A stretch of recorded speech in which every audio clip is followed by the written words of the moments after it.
Well, that was nice to see from your team, and really well deserved. First of all, good morning, good afternoon, South Florida. It's great to be here in Palm Beach for the Compact, and those of us who have been here through a bunch of cycles have been here long enough to know what happened the last time when you kind of got dealt a blow by the hurricane and then by COVID. But here you are today, showing us true resilience. And even if it's a different kind of resilience than we usually talk about at the Compact, I know all of us are glad that you did, and you have a beautiful county and a great convention hall here. And thanks for bringing us all together here, and we were all rooting for you to make sure nothing happened this time. So it's been great to see some familiar faces. You know, every year it's a great chance to see everybody again.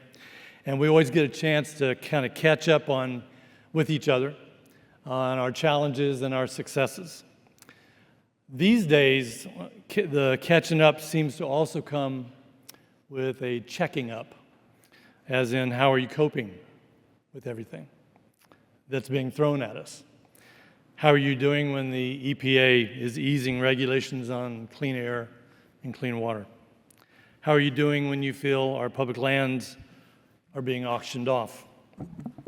How are you feeling when grants that you had been awarded are rescinded? How are you feeling when your budget is combed over for climate change language? And just an hour ago, when I learned that they just shut down NCAR, which is the National Center for Atmospheric Research, putting us all at public risk.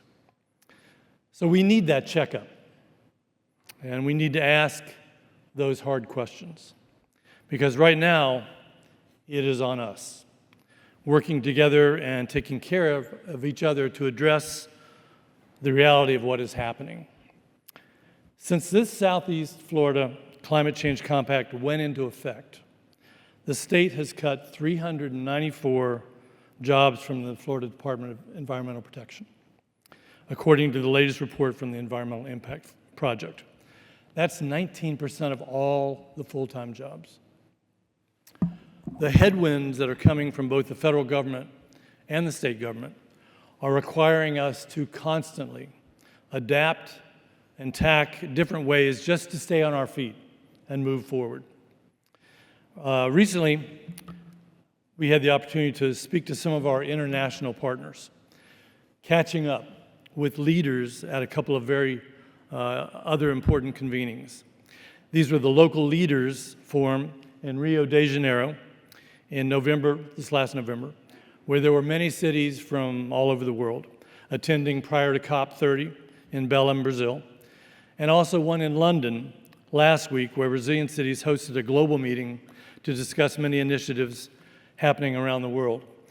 And what I picked up from people when they became that I was from the United States, first was a profound sense of disappointment in our country for dropping out of the global discussion on climate change, particularly our absence at COP in Belém. They recognize and they understand how important it is that our country, with all of its potential promise as a leader of the free world, has essentially abdicated a position of responsibility. That look of disappointment that I saw would sometimes be coupled with a look of betrayal after we were so instrumental in the establishment of COP and in the Paris Accords. But by the time the conversation was usually over, and I told them a little bit about what we were doing, not only in Broward, but with the Compact, the look would actually evolve into gratitude. Gratitude that some cities and some counties in the United States, despite the headwinds and the risks, were picking up the mantle and keeping the momentum going that we have enjoyed over the last few years. If anything that has been learned on the international level over the last few years, it is that the real work is being done on the subnational level. That's the term they use for cities and counties at COP. In the counties and cities, it is right here where we are going to see progress made. The people working at this level are the change makers. The people standing in this room are the ones who will set the course for our future. And we have the proof. In fact, the C40 cities, those are the major cities that are working on climate change. Of the 40 major cities committed to helping the world halt climate breakdown, they have seen an emission reduction 5 times faster than the global average. We know this method works. We've seen air pollution there reduced by 8% and more than 21 million good green jobs created when we work together as cities and counties. Our decisions on landfills, on public transportation, on energy-efficient buildings, water and wastewater treatment plants, parks, public spaces. This is where you find the local answers to these global questions. In fact, the next COP is going to be, their theme next year is cities and local government. So it isn't just our individual counties working alone. We know the issues are regional in nature and require our collective voice. And we, as a compact, have already done so much together. As partners in the compact, we successfully used our voice in 2018 to secure and designated what is now called the Kristen Jacobs Coral Aquatic Preserve, the reef that borders all of our counties. It was the collective voice of this compact, along with Martin County and a broad coalition, that the rest of the Florida legislature listened to when they voted unanimously to convey that designation. Born out of a necessity and crisis our region was facing with the threat of decimation of our coral reef ecosystem. And we saw that this morning with what Steve had presented. A threat to both our shorelines and our economy. And because of our sustained and consistent pressure, at the South Florida Water Management District this last October, an advisory committee for the aquatic preserve hammered out a management plan that is currently up for public review, and I hope you all will take a look at it and review it. There were people there from the state EPA, FWC, SEFCRE, Friends of the Reef, and a number of people in this room. And we heard, as we heard from Steve Vollmer today, what he was discussing needs to be part of that plan. What I did find interesting there was that the people that were doing the facilitating for the management plan, it was a lot of young people. But there were a lot of people there that had the institutional knowledge, like people from here, to help the youngsters understand what was going on. And you saw inspiration going both ways, and it was great to see. Similar this year marked a milestone event in finally getting an update of the Central and South Florida study. For those who don't know, and I imagine most people in this room do, this is a prerequisite to getting funding to convert our gravity-fed system to electric pumps that can handle the new normal that takes into consideration sea level rise, as well as rainfall intensification. This is essential to protecting the future of all of our homes. There has been regional pressure from the counties here and from the compact, expressing the urgency required to get this done. And because of our hard work, speaking with one voice, that message was finally received last year. And this year, the South Florida Water Management District completed a Herculean task of completing this study in time for public review and in time to apply to Congress for WRDA funding. And to all of those who worked on this, our heartfelt thanks. Our region will benefit for generations to come. You know, back in 2009, when the compact was just kind of a twinkle in Kristen's eyes and a few others, I think they would have been proud of how far we've come. The first regional climate change action plan tried to take into consideration those things they thought that they could mitigate and or adapt. But the scope of those things has scaled up considerably over the last few years. And we continue to learn and consider new things. We continue to have to adapt. For example, I don't think it was on any of our bingo cards when the UN, United Nations, announced that landfills were the third largest generator of greenhouse gases. And I don't think that we were ready. even just a few years ago, for how this would become front and center for many of our solid waste discussions. Broward County's been in the process of putting together a solid waste authority since 2015. It's been a slow, methodical process to bring 28 cities together and to figure out what, where, and how we're going to dispose of around 5 million tons of garbage. But we have made major progress in that authority. In the meantime, earlier this year, Broward County decided to take a bold move and prohibit any more organic waste from going into our landfill after 2027. That's a big step. Our contract with Waste Management requires that all source-separated food and yard waste will be composted at their site in Okeechobee. Why organic? And I know you guys know this, but just in case, we learned along the way while this compact was moving and while we were doing the SWA, that methane gas is a byproduct of a breakdown of all those organic materials. And this has changed, the numbers have changed, but now they look at methane as being 80 times more effective at trapping heat than carbon dioxide. So that would be like for every blanket you throw down from CO2, it'd be 80 blankets from methane. So a reevaluation of our garbage may not be what we think of when we think of climate change, but it's essential that we think about it. And it brings important policy questions that the experts in this room can help us answer. What more can we recycle? How should we treat biosolids? Can waste energy play a role in the elimination of PFAS? Can some facilities be created to serve regional needs? I think the Compact and the South Florida Regional Planning Council have a major role to play in answering these questions. And what should be happening is that they are examined through the lens of climate change.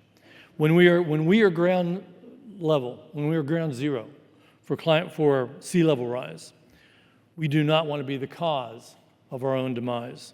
We want to show the world that we have a plan for the future. We need to apply that mentality to every issue, from solid waste to extreme weather. And that brings me to Broward County's resilience plan, which we have just recently completed.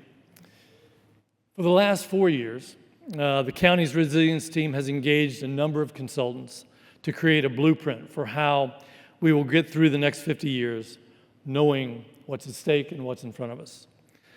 From a layman's point of view, and that's probably given most of us elected officials more credit than we deserve, but it's a beautiful piece of work. It's daunting, it's exhaustive in detail, but it is beautiful. It's got natural solutions, it's got engineered systems. It has looked everywhere in our county, every square inch of where water can go. What swales need to be enlarged. Maybe we have to change two-lane roads to one-lane roads. It does all the future modeling we could ever hope for, complete with a 360-degree viewer that envisions every scenario from sea level rise to rainfall to surge. It looks at who might be the most vulnerable and the best way to address those areas. But more importantly, we were looking beyond just the climate science. We were challenged by the Broward Workshop, which is a group of business leaders. They essentially said, don't come back with a plan that doesn't have metrics, that doesn't show us the return on the investments. So we had McKinsey Global, which is one of the main economic powerhouses from London, looking over our entire plan. And because of that, we are able to show that the investments that are prescribed in this plan would pay for themselves, that there is a return on the investment, and that it is preferable to doing nothing. And because of that, we have been able to enjoy the support of the broader business community. That is incredibly important for us to go forward. I think our plan will be worthwhile for others to review who are embarking on a comprehensive plan like this. I'm sure there are some other things that we could have included. This is about 4 years worth of work, about $4 million, and a lot of thought. But still, I think there still could be other stuff in it. As a policymaker, I'm thankful to have a plan like this that shows me the risks and the rest of the commission, shows us the risks. It shows us the benefits with that kind of detail. I need that kind of granularity of where and how much water needs to be stored, how we would get it there, and how to keep it from going where we don't want it to go. It's also looking out for the most vulnerable and where we should first target our resources. And I really can't thank our staff enough for all this hard work. They did a great job, and I really hope it serves as a model and that we can work together as a compact to implement some of those ideas. And when I say that, I do think that our successes, and I look at our resilient plan as a success in its infancy, should be shared. I think it has been shown that we are much more successful together in passing legislation, in garnering grants and bringing resources to the table. But even more importantly, it is up to all of us to keep up the momentum, to help each other along the way, and given what is at stake. And I think what I was lucky enough to see, and I think all of us had a chance to see, is when we saw the 4 CROs from our 4 counties and how much they were working together and how much they were backing each other up. That's important. When I saw our 4 administrators here backing each other up. We've been catching up, we've been checking up, but now we got to be backing each other up. And at the COP, at COP last month, there was a sad acknowledgement that we have probably failed to keep the temperature from rising more than 1.5 degrees centigrade. That was our goal at the inception of this compact, that we should now probably be planning for a minimum rise of 2 degrees and preparing for adaptation at 3 degrees. On the good news side, however, we were heading for a 4 degree Celsius. That's where we were heading. And over the last few years, we have seen that curve start to bend down because of the work that you all have been doing, because the work's been being done throughout the world. So we know we can do it. We know our efforts make a difference. And more than ever, it's up to every one of us, especially the people in this room, to take the lead. We have the knowledge. We have the wherewithal to make a difference. Use it. Use your positions, your place, your standing to show others it can be done. There are cities throughout the world that are looking at us and how we respond to this challenge. So I say let's inspire them. Let's inspire their imagination with what we can do right here in South Florida. Thank you so much for being here today.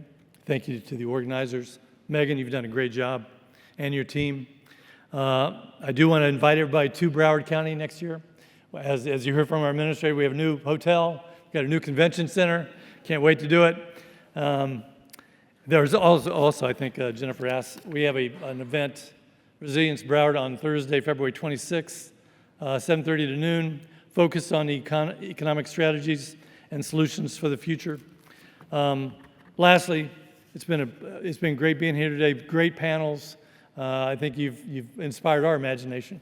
And from Broward, thank you very much. Thank you.